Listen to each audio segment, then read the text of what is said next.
In Italy, we don't have traditional psychiatry hospitals anymore. We haven't had those, I think, already for 45 years or so. There was a law in, I think it was in the last 70s, that they closed all the psychiatric hospitals, and the patients were put in apartments and houses, or they were sent to their homes, and they would have support, local support, and they would be monitored and in their environment, and that was a big step. Because when you used to enter a psychiatric hospital with some kind of psychiatric illness, you could not get over it. You would become chronic because the environment was, everybody was, of course, mentally ill, and so you would start a psychiatric career when you enter the psychiatric hospital. So many colleagues that had been working in psychiatric hospital have seen a lot of patients, and now are working with the EMDR.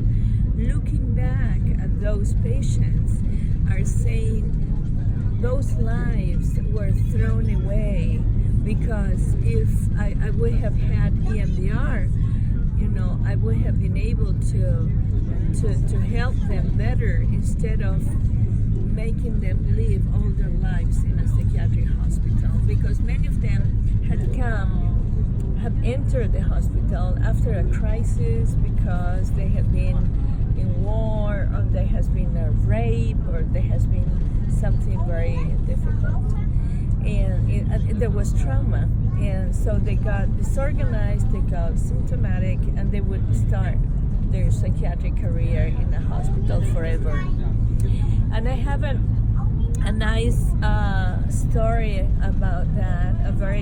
It is nice because it is very clear, but it's also dramatic.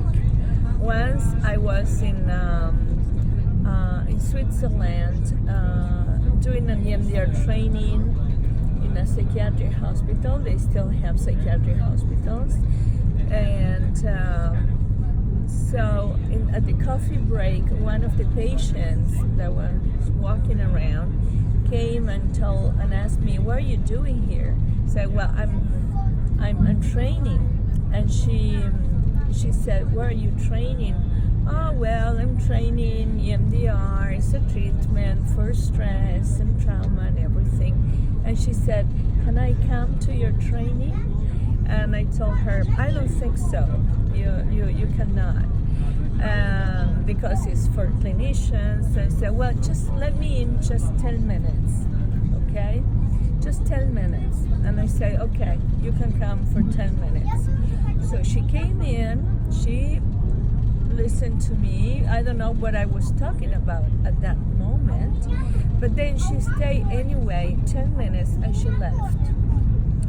And the next coffee break, she was waiting for me outside, and she said, "I made you a drawing." And I said, "Okay, show me the drawing." And she said, it was mountains and the sun. I said, I wanted to draw the sun here because you brought light to this place. And I said, "Oh, tell me more about it." And she goes, "Well, I understood everything you're doing here. And let me tell you something. I came to this hospital when I was 17. She was an old lady. And she said it was because my father raped me. So that was a